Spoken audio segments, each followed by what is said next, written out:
తెలంగాణలో లోక్సభ ఎన్నికల ప్రచారం జోరందుకుంది.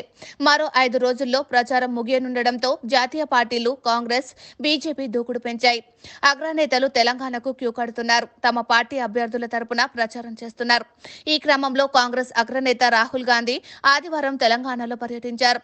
నిర్మల్లో నిర్వహించిన సభలో మాట్లాడారు. ఈ సందర్భంగా ఆయన చేసిన వ్యాఖ్యలు ఇప్పుడు తెలంగాణలో చర్చనీయాంశమయ్యాయి. ఏమన్నాడంటే, నిర్మల్ సభలో రాహుల్ గాంధీ మాట్లాడుతూ కేంద్రంలో ఇండియా కూటమి అధికారంలోకి వస్తే దేశమంతా తెలంగాణ మోడల్ అమలు చేస్తామని ప్రకటించారు.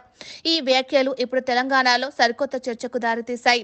తెలంగాణలో కాంగ్రెస్ సర్కార్ ఏర్పడి 6 నెలలే అవుతుంది. ఈ క్రమంలో తెలంగాణ అప్పుడే దేశానికి ఆదర్శంగా నిలిచిందా, రేవంత్ సర్కార్ నిలిపిందా అన్న ప్రశ్నలు ఉత్పన్నమవుతున్నాయి. అమలు కాని గ్యారంటీలు.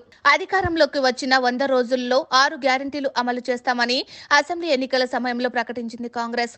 కానీ అధికారంలోకి వచ్చి 6 నెలలు అవుతున్నా పూర్తి స్థాయిలో గ్యారంటీలు అమలు కాలేదు. రైతులకు ఇచ్చిన 2 లక్షల రూపాయల రుణమాఫీ హామీ అమలు కాలేదు.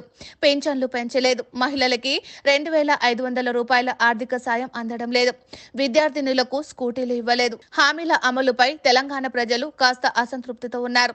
ఇచ్చిన హామీలు అమలు చేయకపోయినా తెలంగాణ మోడల్ అని రాహుల్ ప్రకటించడం విమర్శలకు కారణమైంది. రాహుల్ ప్రకటన కాంగ్రెస్ కు ఏమాత్రం మేలు చేస్తుందో తెలియదు కానీ విపక్ష బీజేపీ బీఆర్ఎస్ కు కొత్త అస్త్రం ఇచ్చినట్లయింది. బీఆర్ఎస్ కు బలం.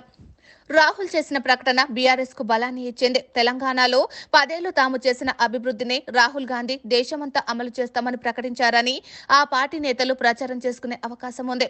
6 నెలల్లో కాంగ్రెస్ పార్టీ ఎలాంటి పనులు చేయలేదని విమర్శించే అవకాశం కూడా ఉంది. తమ దూరదృష్టితో కూడిన పాలనకు రాహుల్ ప్రకటన నిదర్శనమని ఓన్ చేసుకునే అవకాశం ఉంది. హామీలు అమలు చేయకపోవడమేనా? ఇక మరోవైపు బీజేపీ కూడా ఈ ప్రకటనను తనకు అనుకూలంగా మార్చుకునే అవకాశం ఉంది.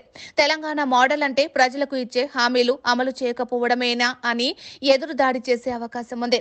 హామీలు నెరవేరకుండానే అమలు చేస్తున్నట్లు ప్రచారం చేసుకుంటున్నారని కమలనాథులు ఆరోపిస్తున్నారు.